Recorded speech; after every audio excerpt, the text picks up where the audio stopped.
The topic of today's webinar is Upskilling for Success, Career Development in the Era of Gen AI. So I would say that out of all the research that I've done, these are the two things that are consistently coming up is not only important, but also when it comes to career development, maybe a little bit of mixed satisfaction, for employees. I don't want to give away any of the data that we're going to talk about. But just a really, really important topic to talk about. And then Gen AI, I don't know about you. It is an area that I'm so passionate about and I'm researching so much, and I still have so many questions.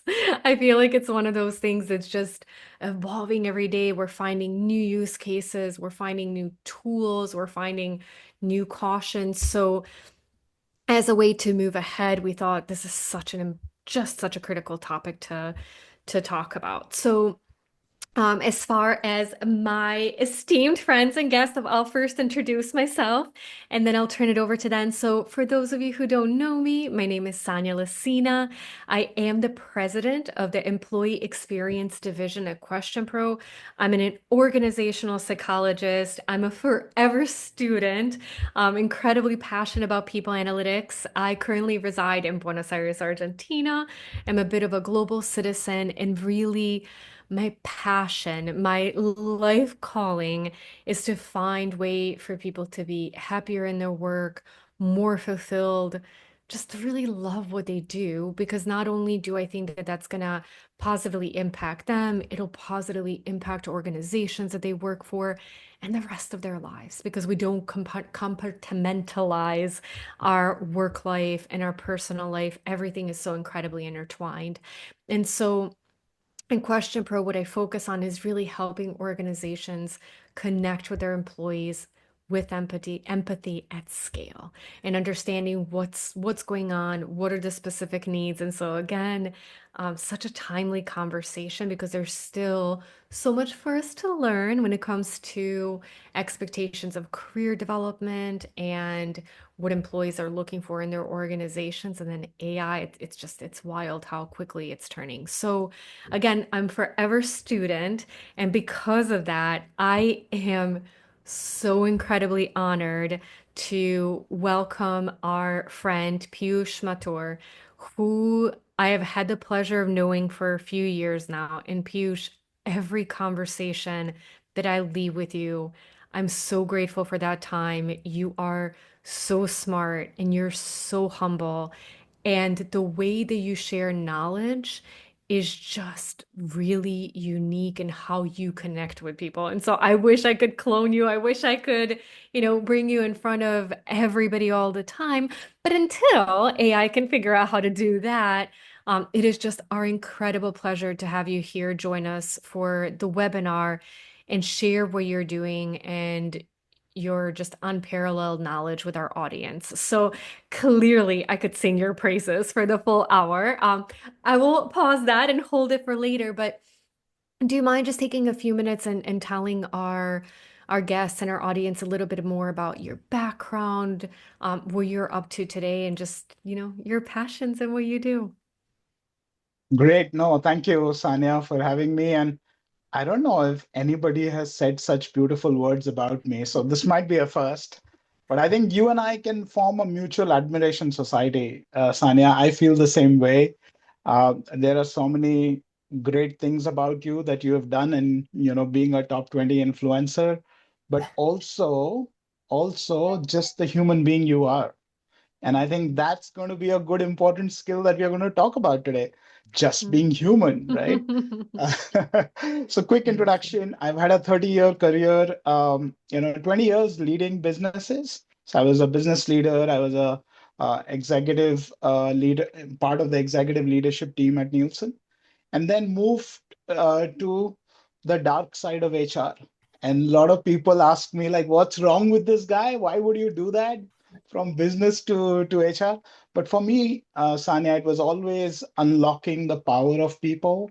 That's how I led businesses. It was always about people, how to unleash their potential, how to make them realize the skills that they didn't realize they had, and then put them on a growth path through their career development. That was my passion. And that's the reason I moved away from the business and into HR. But a lot of this is on LinkedIn, so I'll leave that. I'll tell you something that's not on LinkedIn. And in my 30-year career, I have lived in 17 houses, Wow. 3 continents, 5 countries, 8 cities. And I always tell my wife that she should become a relocation consultant. She always did an amazing job of moving us. Every time we were moving, there was this business meeting outside the country that came up that I had to travel. So she did everything. She's a sweetheart. Also, one thing that went, in competition with my 17 houses was the number of bosses. So in my 30 years, I had 20 bosses. And initially for the first 15, 16 years, it was a neck to neck competition between the number of houses and the number of bosses. But then, last 7 years, I've been stuck in New Jersey, living in the same house. And I think the number of bosses kept changing at Johnson and Johnson when I was there for about 6 years. So now it is, no competition to the number of houses. And my wife is saying enough is enough. This is it. With that, I'm going to pass it over to Cecile. One life, one house, is something like that, right? So thank you both. I am honored to be sitting at this table with both of you, virtual table. This is an exciting topic, something that I'm incredibly passionate about. So I appreciate the opportunity to be sitting at the table with both of you to talk about this and share what we have found with our public that's joining us today.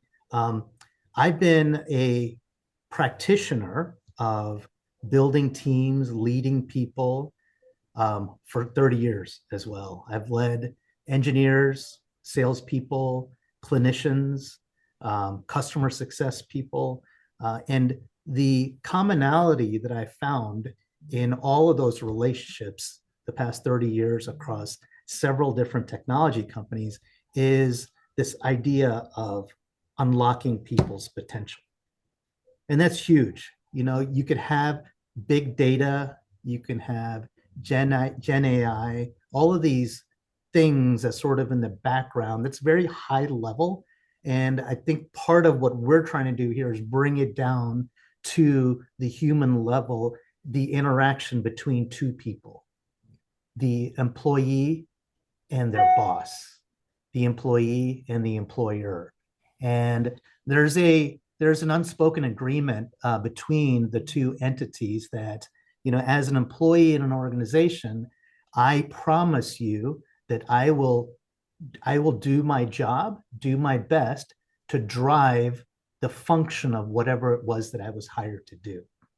And then by extension, the employer has makes a promise that I will promise that during the time that we are together, that I will help you get better.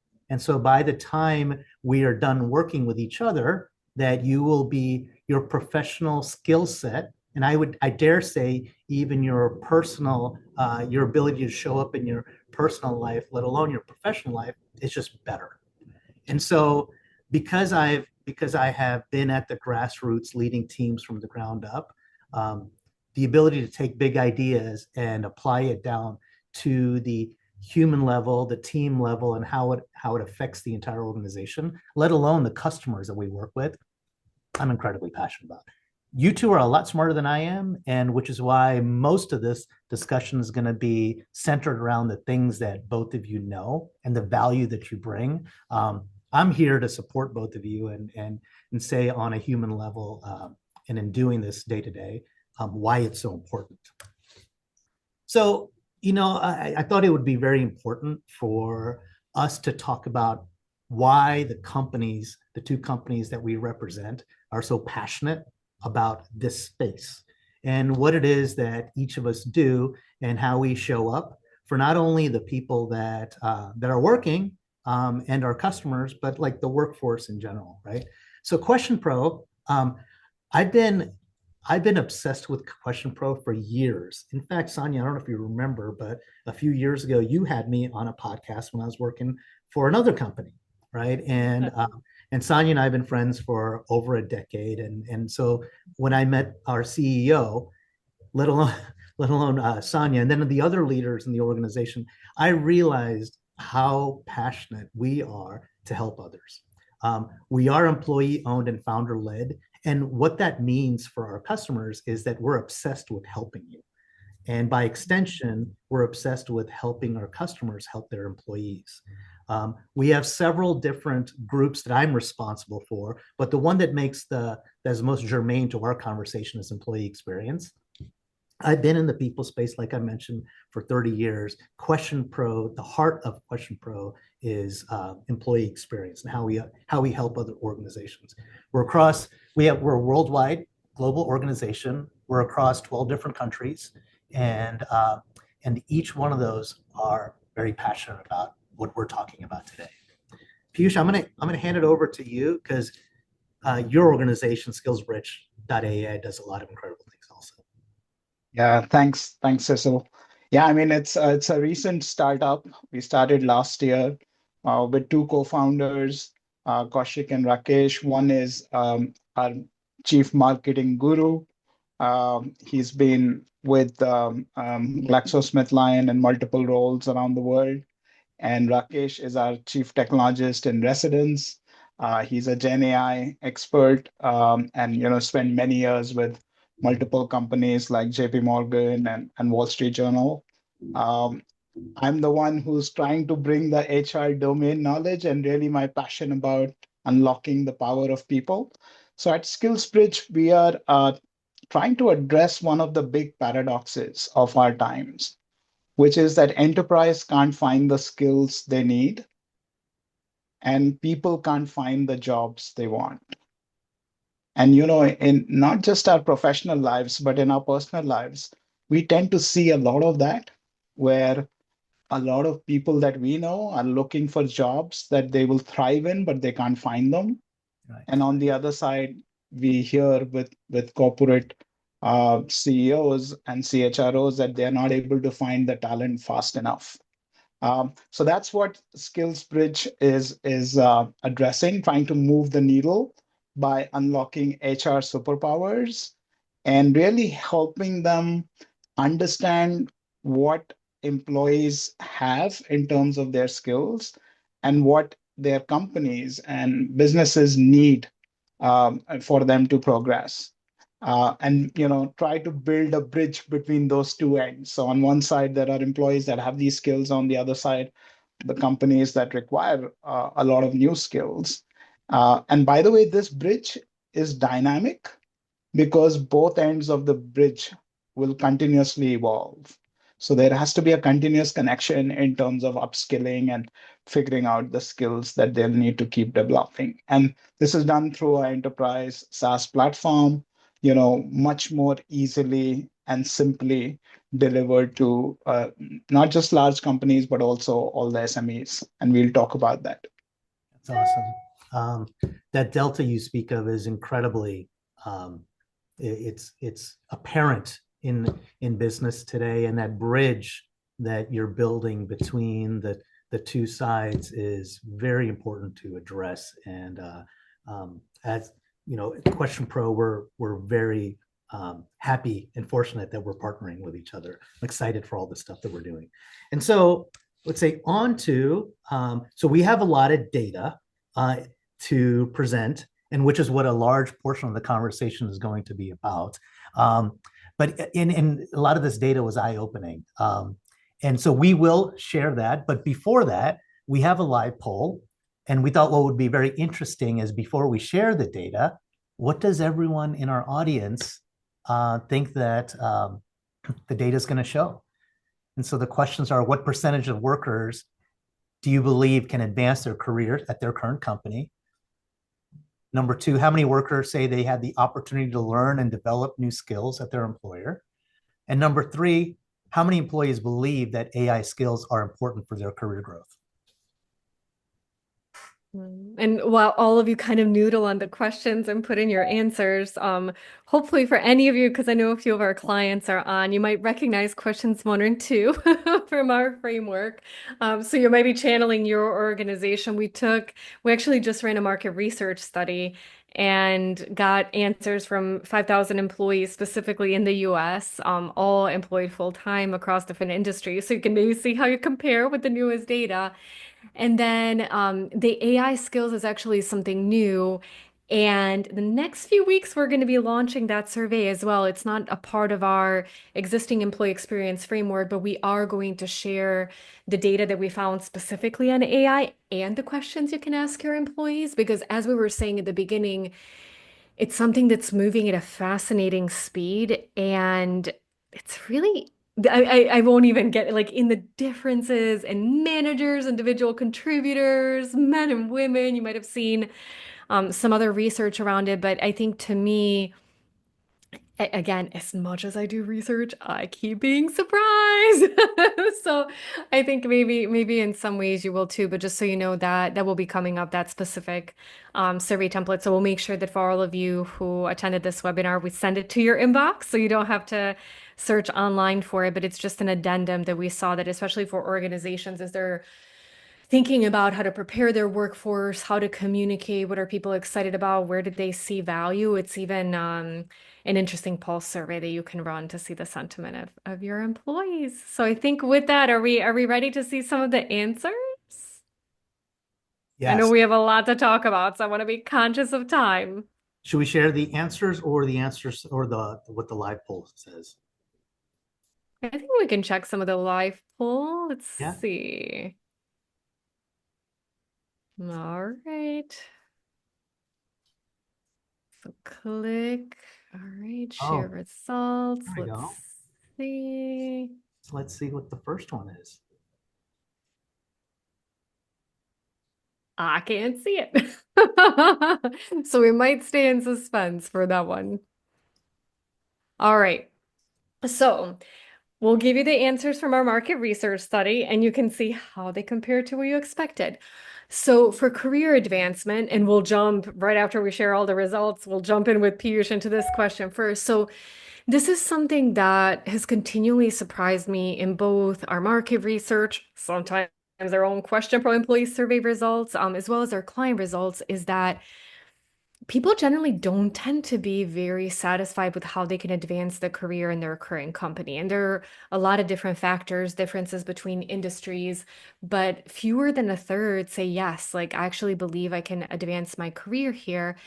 And so many of us are really focusing on retention and how do we keep our best people and how do we make sure that, they stay for the business continuity. So this can be very disruptive to the business. And I think across the board, we continue to look for more answers around like, what is that agreement between the employee and the employer? How clear are we?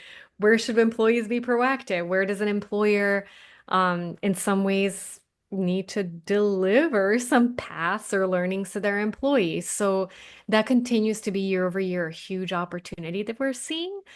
For the next one, Cecil, if we unveil the next question and the findings, we'll see. So skills development, right? We'll talk more specifically about AI, but this is just skills in general. And when we think about how quickly work is changing, how quickly some of the things that we need to do to be successful in our job might be different from one day to the next. Again, just under a third of employees said that they have an opportunity to learn and develop new skills at their employer. So this isn't necessarily formal learning and development programs. This could be learning on the job.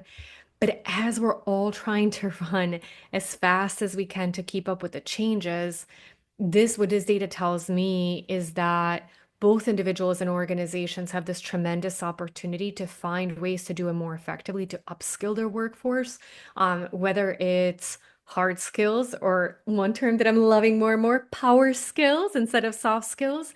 There is such a huge opportunity, and people are saying they feel like they're not getting enough inside their organization. And a lot of times, unfortunately, what will happen is again, it'll be a retention problem because We still globally have a lot of burnout. We have a lot of challenges and balancing work priorities outside of the work priorities. And so while employers might think, well, maybe my employees will just take their own time to upskill and develop, employees are saying, I can't. I don't want to. I want to spend time with my family. I want to do these other things. And I feel like I should be able to do that inside the workplace. And if you can't deliver that to me, I'll go to another employer in a different job. And maybe even if they don't invest in it, at least I'll learn something new in that other job and then move on again. And so, last but not least, for our time today, we wanted to talk specifically about AI skills. And I'll tell you, this one blew me away. So, this is something that we just added to our survey because as we were collecting the data, we're like, wait a minute. It's 2025. Can we possibly do market research without talking about AI? Like we can't. We need to know what's going on.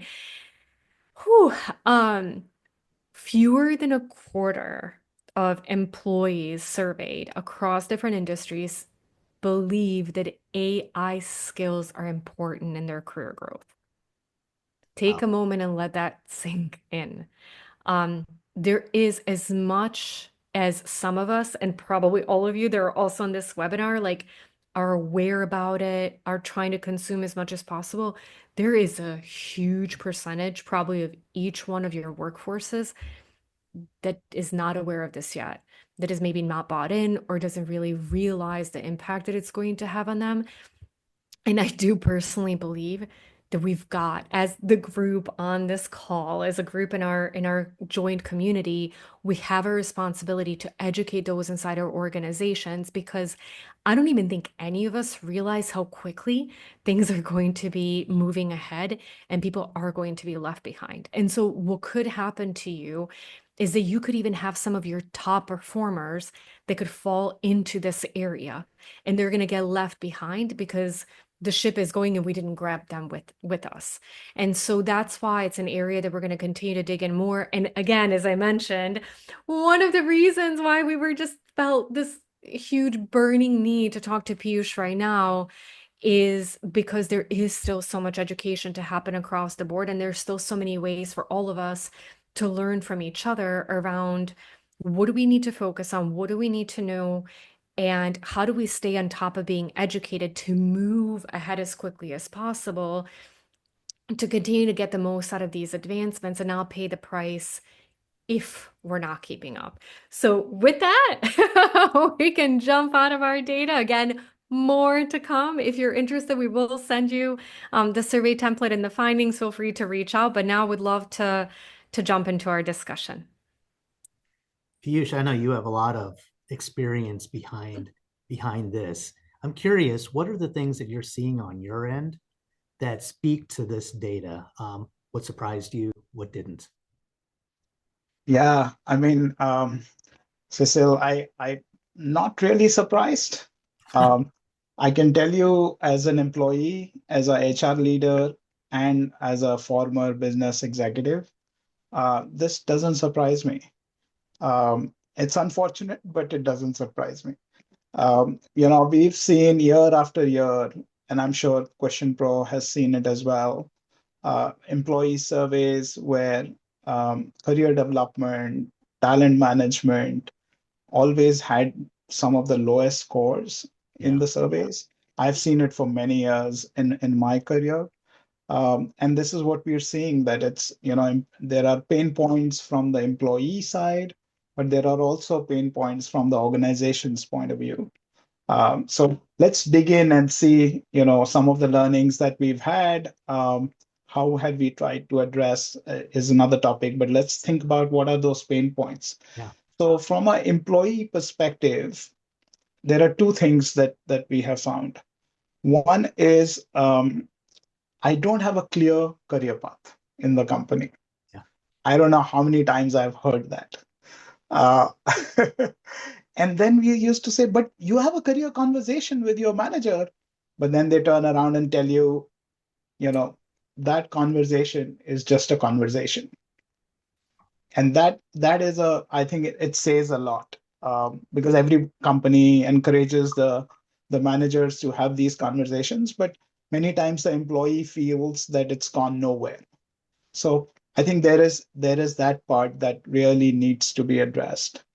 The second piece is, managers telling them, oh, there is so much of learning content. We have subscribed to this course and that course, and there's so much, go check it out, improve your skills. And the employees are saying, listen, we are also consumers, right? We are employees of this company. We are also consumers. We live in a world where everything is personalized for me, whether it's Netflix telling me what to watch next, or it's Amazon telling me what to buy next. Um, you know, my company is not telling me, do this program and here's your career path. You will grow in this role. You can go and do this other role, but you need to upskill yourself. And by the way, these are the three recommended programs for you. And I think that's the environment that they live in, and they're not able to really empathize with the organization that's not telling them, exactly what to do. They're only hearing, high level statements like, you got to be the CEO of your career, you got to take your destiny in your hands. But, I spend a lot of time with my company versus buying those things and watching Netflix. But then at least I expect that the company takes care of me and tells me exactly what I need to do next. So that's a employee pain point. If you come down to the organization, and organization saying, yeah, I'm hearing the employees say that, but every time I go look for a role, it takes so much time to fill that role. And I'm losing business. I'm not able to deliver on my budgets because I don't have the skills I need. Then the second part of the organization pain points are the recruiters saying this, that when we open a new role, I don't know enough about the employees. I don't know what skills they have. I don't know which are the three best employees that match with this role. So what do I do in that scenario? I just run outside the organization to look for people, candidates with those skills. And I try to do it as fast as I can. I bring them in, and then guess what happens? There's a cultural mismatch. Right. You've spent so much money, and then your first year attrition usually is the highest attrition in your company. We used to call it the golden year. If you got people over the first year into your second, third, and fourth, then you've got them for a longer period of time. So there are pain points from both sides. Now let's talk about, in this era of Gen AI, this gap between employee and employability is only going to increase. And I think businesses have a serious role and responsibility to address this gap. And guess, in today's day and age, this can very much be addressed. Wow. So that's a lot of good information. And I think you've clearly identified what is current state. Can you give us an idea from your experience and the conversations that you've been having? Um, what are companies doing to address this? And then the other part of it would be, is this specific to a certain size organization, or you're seeing this across the board with different sized companies? Yeah, great question, Sisu. So let's start by looking at the landscape and what companies are trying to do. Let me start by saying that Gen AI doesn't solve all your problems, because people usually run to technology to get a solution. To us at SkillsBridge, it's not just the technology, but it's the psychology.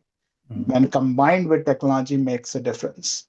And when we think about psychology, is employees adopting that platform, really using it. That's where the real gap is. So let me talk about technology first, and then we'll talk about psychology. So from a technology standpoint, yes, Gen AI can really help us. On one side, it might be creating chaos in the world of work, but on the other side, it can be our friend in Yeah. helping resolve that chaos. So the way we see it, a lot of data in HR is textual. Some estimates say 70% is textual data. So things like your goals and objectives, your manager feedback, your 360 feedback, annual surveys, especially done by QuestionPro, all of that data is what you have in your HR systems, even your learning programs that employees have gone through. In the past, it was very difficult to make sense out of that data. And it was largely quantitative. Oh, how many people did this program? Or, what we were never really using the textual data to make a lot of inference. Now with Gen AI, and I think it's a great equalizer, and we'll talk about it, it actually gives you insights into that textual data and really helps you assess what skills companies have, right? So that part of the bridge, right? Two ends. So one end, what employees have, that can be seen at an employee level and can be aggregated at a company level. Now, on the other side, Gen AI also helps us to look at how the business is performing, how the business model is changing, how competition is doing in your industry, how new competitors are coming into your industry, and can help you understand what skills you will need today and tomorrow, right? So today versus competition, you could be behind. So it tells you that tomorrow, what you will need. So now you got both ends of that spectrum. Now it's about building the bridge and getting your employees from one end to the other.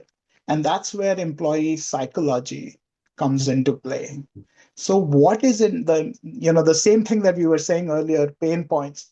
The employees are saying, okay, you are asking me to do this learning program, what's going to happen after that? Yeah.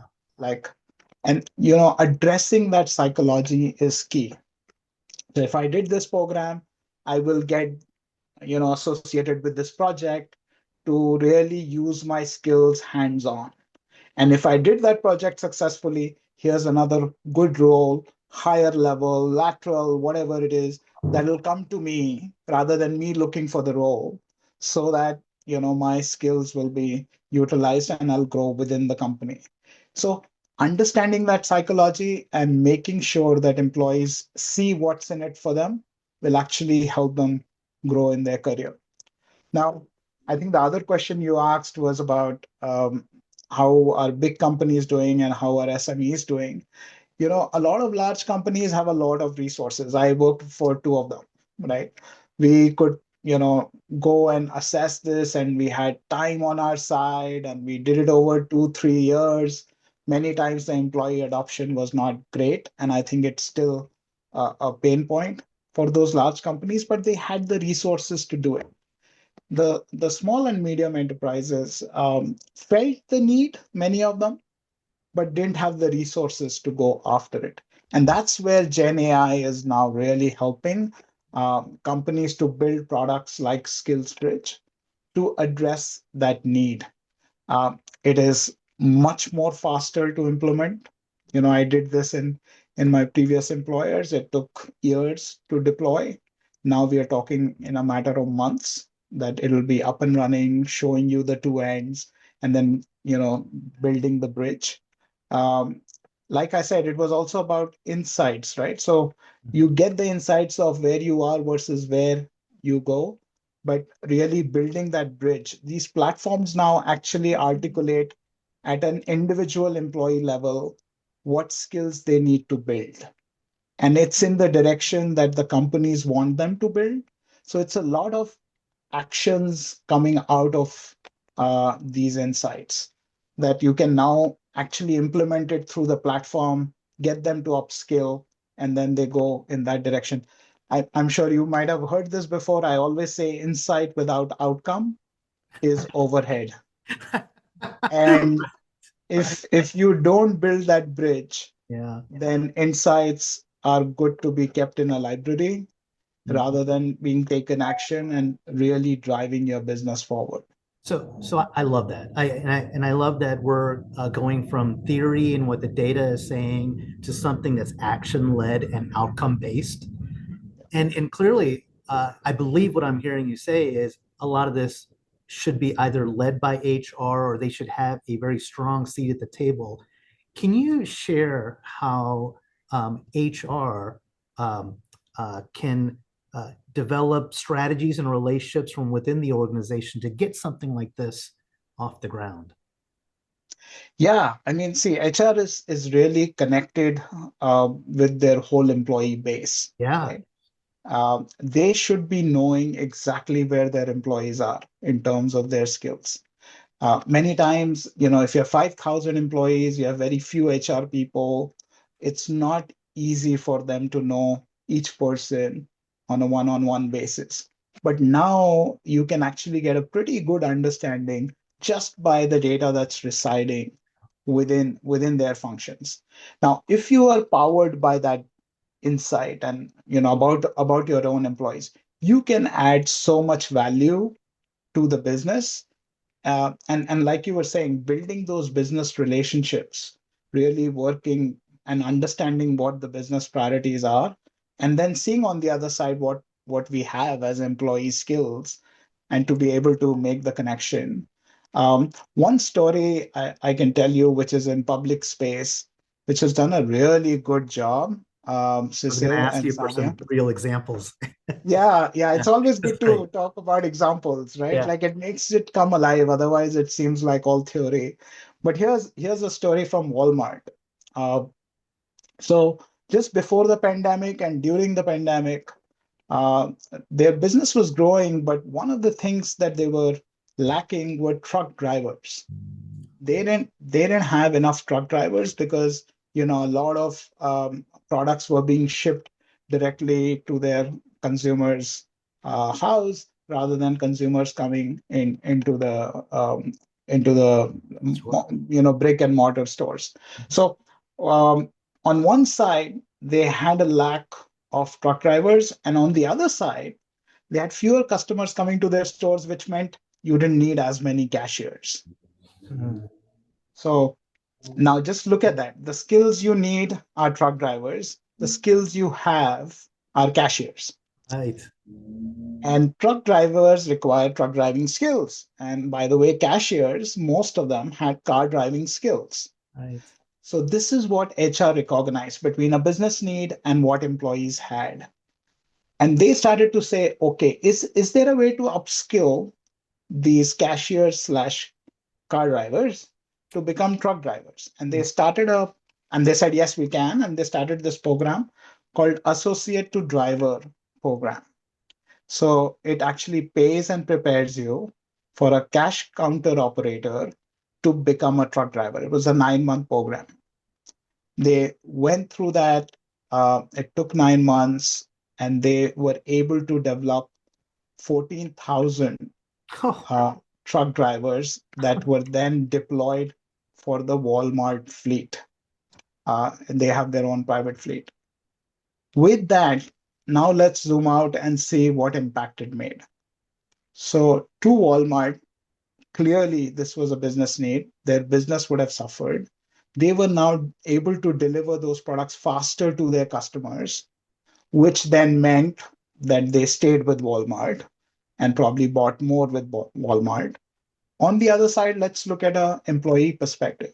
yeah. The cash counter operators were feeling that their job was going to go away because fewer customers were coming to the outlet. Um, at the same time, they had this opportunity. They became truck drivers. As a cashier, they were making $40,000 to $50,000 a year. As a truck driver in the Walmart private fleet, they made $110,000. Wow. So imagine during the period of pandemic, Walmart was able to realize the skill gap. They were able to reskill people and then redeploy them, which led to immense business benefit. Piyush, thank you for sharing that story. That's incredible. But it speaks to so much of what I believe is the human condition. Like we don't wake up in the morning wanting to be mediocre today, right? We're actually we're going through life, and each day you want to be a little bit better than you were yesterday, right? That's that part of my belief. That's part of the keys to happiness, right? And there's a huge professional component to that. And so if you're given the opportunity to to learn something new and contribute to the organization that you're a part of that can also contribute to society, like that is a huge win. And we haven't talked about it, and I don't think we'll have time to, but it drives culture. it drives culture within the organization, it drives loyal customers as well as loyal employees. So there's a huge connection there. I thank you for sharing that.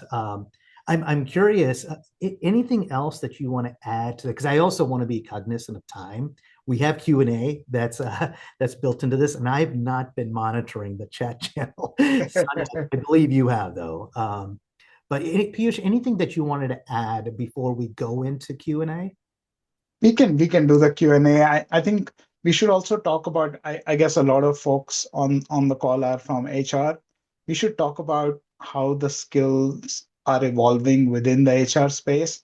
I think that's Yes. an important topic. But let's do it after the Q&A. Let's go with the Q&A. I think it's always good to address what's on top of the mind of the audience. Yeah. Well, I actually just popped in to let everybody know they can put in the questions. So while everyone's noodling on those, I know I, in our preparation, was particularly excited about what we just brought up because I do think, and you're right, most of our guests today are in HR, and I think a lot of times we think, of others in the company and what can we be doing, but we can't forget about ourselves. And I know the amazing analogy that you gave is, your oxygen mask first.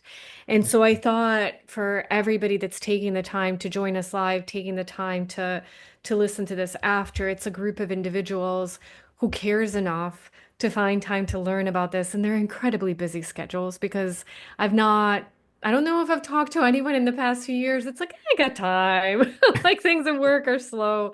Everyone's really trying to do the best that they can with the resources they have, the time that they have. But I think much like the rest of the organization, for us in HR, the faster we upskill ourselves, the more effective we'll be for others. But I think we also need help to say, hey, like, what should I be doing? Because sometimes there's a lot and there are different things that you can consider. And so in the world where we have to like relentlessly prioritize all the time how we spend our time, what would be some of your recommendations based on what we know about the world around us today? For somebody that's sitting in whether they're in HR or doing HR consulting, maybe even, what should we be paying attention to? Yeah, it's an interesting area to look at. Let me start by a quote I read online, which is very interesting. I love that quote. It's about AI. It said, I wanted AI to do my dishwashing and laundry and not my art and writing, but it's doing my art and writing while I still have to do my dish and laundry. So maybe this dish and laundry is further out and will come, but the consumer expectation and the people expectation was, take away all my mundane tasks and let me focus on my creativity and innovation. Mhm. And that's where it's kind of gone. So listen, this is here to stay. Generative AI is no fad. We have seen it over the last 2 years. It is going to change the future of work. And the way I see it, that future of work is already happening. It's not in the future, it's today. So what I would say, the first skill that I would talk that human resources folks, and I guess just about everybody out there needs to develop is their AI skills. And I'll give you my own example. I've dealt a lot with data, with analytics, with at Nielsen, at Johnson and Johnson. But when it came to prompt engineering with generative AI, I thought I knew it all. I mean, reasonably good English. I can prompt it in different ways, and I teach at Wharton to the MBA students and the executive program. Um, a lot of them were talking about prompt engineering. We had some professors doing a course on prompt engineering, and I was like, really, you need to learn that? And then I started SkillsBridge with my co-founders. One of them is a Gen AI expert. He made us go through certain programs. There's a professor from Stanford. His name is Andrew Ang. He talked about a simple tip in prompt engineering. So you had one prompt, you ask the second prompt saying, whatever you gave me above, critique it. So it critiques the same agent, critiques what it just gave you. And then the third prompt is saying, now use this critique and revise your previous answer. Andrew Ang says that the accuracy of your results goes up by 50%. So here you go. Didn't know that, right? No. So there is so much to learn with AI, whether you're in HR or you're outside. The second one I would say is HR folks have to be really good at understanding the business. Many times we think we are sitting in our function. Sometimes I've seen HR folks to be just order takers. Oh, the business leader articulated this problem and he asked me to do this, so I'm going to go and do that. No, you got to question what is the root cause? Why are they asking? Do they even understand what the problem is? And I'm saying this as a business leader, by the way. Many times I got it wrong, right? Just articulating it. If I was questioned back, maybe we would have understood the problem better. So really understanding that business. One example I would give you from Nielsen days was my CEO could not make it to a business meeting in Stockholm. He was flying in, his mother-in-law passed away. So the CHRO led that 2.5 day meeting with all the global business leaders at Nielsen. And not for a minute, we felt that he was not a business leader. So that's the extent to which HR folks should know the business. And then the third thing, I think, especially now, this is specifically for human resources. In this era of Gen AI, human skills are going to be more important, not just for human resources folks, but for business leaders. So human resources folks have to really imbibe that so that they can make their whole organization and all employees learn those skills. And these are skills like empathy, like resilience, like moral leadership. It's going to get so much prominent and required. Um, and the last thing I would say on that point is, as machines become better at being machines, we need to become better humans. And as humans, we should become better at being humans. So that's what I would say for That for just the gave me HR chills, by the folks. way. Sorry. That just gave me chills, by the way. Love it. Piyush, I finally muted myself because I realized I was like dun, dun, dun, like right by my my microphone taking notes. I love all of your points, and I think the same like Cecil, the third one really resonates. Human skills will be more important, not just for HR, but for business leaders. And I'm a little torn or where I think not torn on the importance of it. I'm crystal clear and with you 100%. I I'm torn on, I guess I don't have data in front of me on how organizations perceive that because on the one hand, more anecdotally, I have a few really good friends who are consultants doing consulting on empathy, doing consulting on compassion, and their businesses are doing really well. Now, part of me is like, yes, I think organizations are understanding the need. Another part of me is like, maybe these women are just brilliant and their businesses are doing well, regardless of, what the state, what the global state is. So I don't have data to prove one way or the other. Um, how much convincing do you think we still have left on your latest point? Meaning, are leaders at the top of the organizations, are those who are not on the call with us today, getting bought into these human skills at a higher rate to invest in that in themselves and their people? Or do you think we still have a little bit of an uphill battle on the importance of it? I don't know if leaders would necessarily say, I don't care, but money talks oftentimes and what we invest in. Have you seen whether it's data driven or anecdotal? Can you give me some hope that we are making changes for the better globally? Yeah, it's a good question. And as you were saying, I started to reflect the last few years. Imagine pre-COVID and then imagine the pandemic, how the human skills changed Yeah. Hmm. because we were able to empathize so much more Yeah. Yeah. with other humans. They were going through a lot, we were going through a lot. Just through those 2, 3 years, the focus on mental well-being Yeah. And the companies that did well actually did well in their businesses Mhm, too. mhm, And there are enough research and insights around that.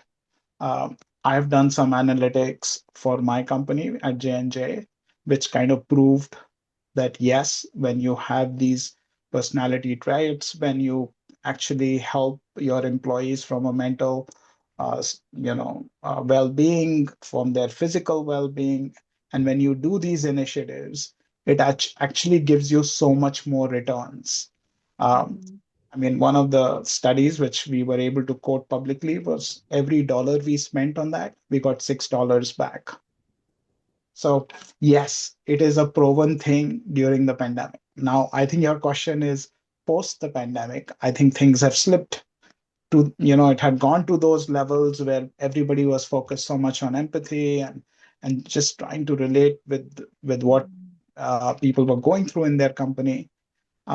Things are changing now. But I guess this still has to remain the center point. We used to say at J&J that we have to bring the best self of ourselves to the Yeah. company every day.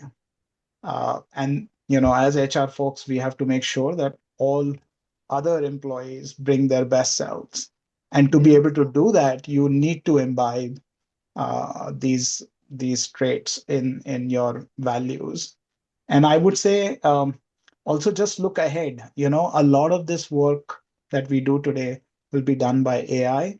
What will not Mhm. be done by AI Yeah. is to have empathy with you, is to Yeah. have the resilience that you can be contagious and show others how you can be resilient. So I always say, don't forget the H in HR. Yeah. Human. It's all about humans. Yeah.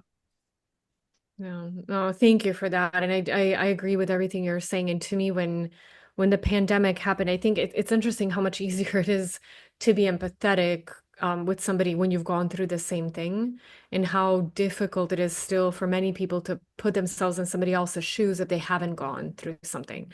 But the thing is, if we don't learn how to do that better, it's going to be really hard for us to advance because the human experience is so nuanced. We will never experience everything that those who are important in our lives are experiencing to know how to show up for them, but we need to know how to show up for them. And so I think that as you shared the Walmart example with upskilling, I think the more kind of as a community we can find examples for those human skills, those power skills, and show the impact, I think the more it'll resonate with a wider group, because I think we have to do something about it. My worry was that that's that pendulum. I was hopeful during the pandemic, but I was nervous that it wouldn't stay like that. And usually, if any of you that know me, I'm an optimist. I'm hoping it up. And I was like, oh, I don't like this feeling that I have inside me. I hope for the better. I wish, I want something different. I don't think all is lost, but I do think as a community, it will be important for us to continue to look for those examples, look for those data points, look where it was done really effectively to set an example, to give reason and drive to individuals and organizations making the case for that, to get the resources, to get the budget to invest in it. Because like we were saying, for a lot of other things, it's not just a workplace issue, it's a human issue. And I think like whether it's our families, our friends, anyone around us, those connections and how we relate. And I think they're going to become, I don't know if it's more nuanced experiences or if people are more transparent about it, but I was on a panel earlier today, and a woman from Brazil was talking about this huge burnout and well-being crisis that you're having in Brazil. And I thought, I didn't realize the magnitude. And one thing that I said to her, I wonder if it's gotten so much worse today, or if people are starting to be more comfortable talking about it, or if it's a little bit of both.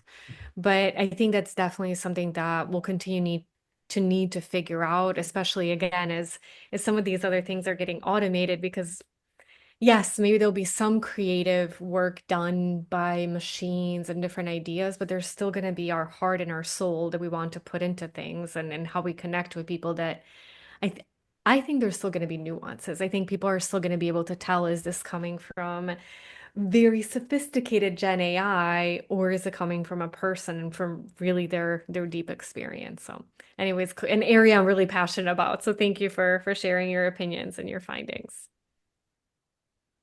Absolutely. No, well said, Sanya, well said. We have 5 minutes left. I'm curious. There aren't any questions in the chat line. What are some parting thoughts both of you have, since you're both deep experts in this field? I'll go first because Piyush is much more of an expert than me. So I'll let us finish with him. I'm that forever student, forever student. My mom at one point told me, Sonia, please do not go get more degrees, like enough, because I went and got my MBA after my PhD. And she's like, are you serious? You're really doing this? So now I just casually learn. But I would say, whether it's for you personally or professionally, stay curious, look for answers, look for options. Because I know, Piyush, one of the things that you were talking about was this big example with Walmart. But then you also talked about how approachable, how much more approachable Gen AI and AI in general is for SMEs, where a lot of times there was this huge divide. And I know I would sit in a conference and somebody would hear these big, organizations speak, and their thought would be, but I can't do that. I don't have the money, I don't have the people. I think that gap is getting smaller. So stay, from a professional organization, your HR hat standpoint, stay curious and think more about what could you do, even if it's a small step. But what are those small steps that you can take inside your organization? Don't stay stagnant, because I feel like we're not just going to stay on a surface, we're going to start to sink if we don't advance. And so continue to think about what are the options, explore, think about variations that are available to you. And as an individual, just drive yourself, again, that curiosity, hunger to learn, seeing what's out there, because we don't even know the options that are going to be available. And I know if you talked to me about a year ago, I was like, I don't know what to do with Gen AI. It scares me. And today I use it quite a bit. And I use it to get ideas, and like there are probably I know there's so many more ways that I can be using it, but it's been really interesting how positively it's impacted me. So I think it's almost like exercise, diet. Sometimes it's hard to start really on the right path, but when you do and you start to feel those positive effects, you innately want to do it more. So with that, Piyush, I will let you wrap us up for today. Awesome. Yeah, I mean, I'm thinking of the people on the call, and what are the couple of things I can leave them with? So HR folks, as you're thinking about your organization and how to uplift and add maximum value from your function into the business, um, think about the paradox that we talked about. Think about the gap that you have between what skills you have and what skills you need. Think about how to elevate that gap. Use the latest technology, but always think of the psychology that goes with it. And you can make a huge impact. Then, you HR folks, I would say, also think about yourselves and how you need to evolve in this era of Gen AI. A lot of people think about Gen AI taking away jobs. I don't think that's the right question. To me, it's more about working with Gen AI to unlock creativity and productivity and innovation. So here's a thought I would leave you with. I don't think you, as a HR person, your competition is AI. I think your competition is someone working with AI. So Yes. with that, appreciate you guys having me on the call, and it was awesome, guys. I thoroughly enjoyed it. Thank you. Thank you very much, both of you. I've loved this hour that we've spent. Please reach out to us. Our LinkedIn is on, I think, is on the follow up. Please connect with us on LinkedIn. Would love to have continued conversations. Have an amazing rest of your day. Thank you, Piyush. Thank you, Yeah. Cecil. You guys are the best. Thank you for everybody who joined us. It was a pleasure spending this hour with you today.